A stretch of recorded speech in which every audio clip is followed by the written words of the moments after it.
Bonjour. Bonjour, bonjour à vous tous et bienvenue dans la Vendée en direct. Aujourd'hui, nous sommes avec Elsa et Andy. Bonjour. Bonjour, merci.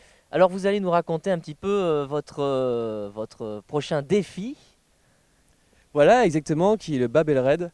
C'est comme le catastrophe, mais sauf que nous, on ne sera pas en 4L, mais en C15. En C15. Et alors, vous allez partir vers de nouvelles contrées avec un but aussi humanitaire. Oui, tout à fait. Il y a une partie humanitaire.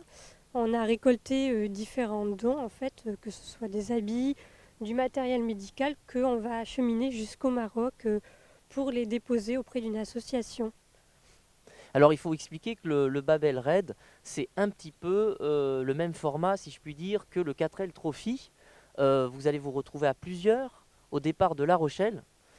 Tout à fait, on va être environ 200 équipages pour un départ, comme vous dites, à La Rochelle, au niveau du port de La Rochelle. Très bien. Et alors, c'est un départ, vous l'avez appris hier soir, c'est un départ qui est différé en raison de la crise sanitaire, puisque les frontières sont toujours fermées au Maroc. Exactement, oui. Alors, les frontières sont fermées et le bateau, justement, entre le sud de l'Espagne et le Maroc, forcément, liaison maritime, donc fermée aussi. Voilà. Alors, comment finalement vous est venue cette idée de partir, parce que vous êtes des passionnés de la route, il faut le dire. Exactement, oui. Voilà, donc on est déjà des grands baroudeurs, si on peut se permettre. L'été dernier, on a fait un tour d'Italie. L'été prochain, on va faire un tour du Portugal. Et dans 2 ans, on va faire un tour d'Europe, justement, avec un van. Et avec ma compagne, justement, Elsa, nous adorons déjà les anciennes voitures, donc tout ce qui est C15, 4L et autres. Ça demande des compétences en mécanique, tout ça. Exactement, oui, oui. Avec ma famille, donc mon grand-père, mon père et mes oncles, on a déjà pas mal réparé des vieilles voitures. Donc la passion s'est transmise entre générations. Et alors, juste ce que vous nous disiez aussi, c'est on part avec une voiture, on a un objectif humanitaire, mais il y a aussi le problème de la pollution. Oui, alors exactement. Alors forcément, un C15 n'est pas écologique, hein, c'est un C15 diesel en plus, donc qui pollue un petit peu. Alors pour pallier justement à ça, il y a une association qui s'appelle Good Planet, qui est une association en fait qui combat au mieux possible dans le monde entier les pollutions en CO2 en proposant des équipements liés à ça. Et nous, pour pallier à ça, nous avons calculé notre impact écologique entre Saint-Philbert-de-Bouenne, qui est notre ville où nous habitons, jusqu'à Marrakech. Et cette contribution en CO2, nous l'avons transformée en euros pour faire une donation auprès de Good Planet. Très bien. Et alors, cette autre initiative, vous allez partir avec du matériel médical. Alors tout à fait, ça faisait partie de la liste des dons qu'on pouvait récupérer. On a pu récupérer quelques matériels comme des béquilles par exemple, qu'on va pouvoir ramener au Maroc et déposer pour les populations locales justement qui peuvent être en manque de matériel. Et alors, il y a aussi cette... alors, quel va être le périple finalement vous allez sur la côte, à l'intérieur des terres. Alors on va à l'intérieur des terres, on fait environ 6 jours dans le Maroc, dans les dunes en fait. On va faire une partie de l'Atlas également, pour une arrivée à Ouarzazate et puis une remise des prix à Marrakech. D'accord. Parce qu'il y a une compétition, il y a un rythme à tenir, il y a un temps, un chrono. Alors c'est une aventure solidaire, humanitaire, mais c'est aussi une aventure sportive quand même en premier lieu. Et donc oui, il y aura un chrono et un classement final au bout du raid, quoi. Donc il faut essayer de ne rien casser. Tout à fait. C'est un peu ça. Et puis, alors du coup, on équipe, hein, votre C15 est équipé.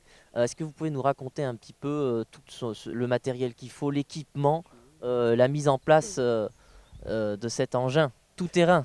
Alors cet engin tout-terrain, c'est un C15 1,8 litre diesel de 1993, de ma naissance, de mon année de naissance.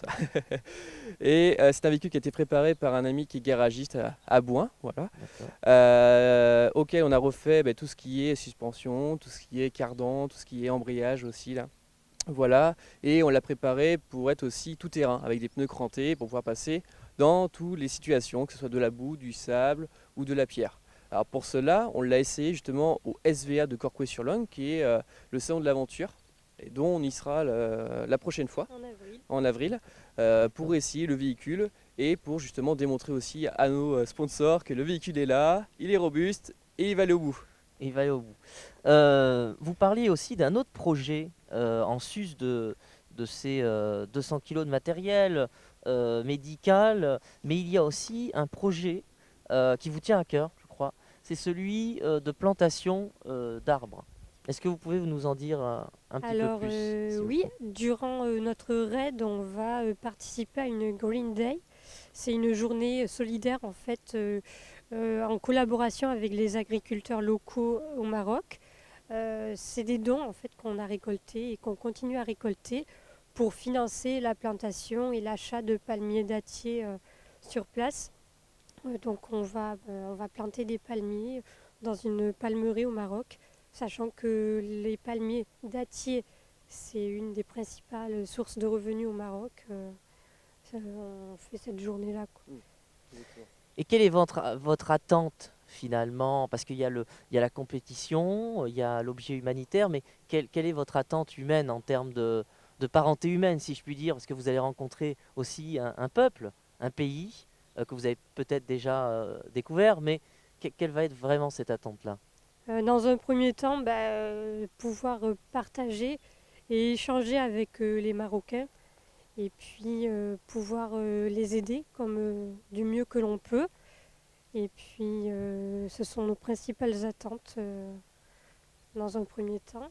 Voilà, et tout ce qui est le partage culturel, tout ce qui est aussi l'aventure humaine, parce qu'y aller avec un ancien véhicule justement jusqu'au bout de cette aventure, c'est quand même aussi une aventure, Oui. en plus d'être humanitaire. Voilà. De Donc, pouvoir, pour résumer, l'humanitaire, le développement durable, le partage culturel et surtout la rigolade avec un vieux véhicule qu'on appelle la ventre à chouette.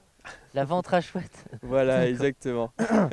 Et il y a d'autres couples comme vous qui participaient aussi ici en Vendée en tout cas, que Alors, vous avez pu rencontrer peut-être? oui, voilà. Alors en 2000, de cette année 2022, nous étions entre 4 à 5 équipages de Vendée, dont des couples, des frères et des amis, donc avec différents véhicules. Car le but du jeu n'est pas d'être que en C15, c'est aussi on peut prendre un véhicule comme un berlingot, comme une 205, comme une 4L. Voilà, on est assez ouvert sur tous les types de véhicules. Eh bien merci à vous deux de nous faire partager cette prochaine aventure Merci à vous. et d'être Merci venus à ici dans cette émission. Merci à vous tous de nous avoir suivis et je vous dis à très vite pour un nouvel épisode de la Vendée en direct.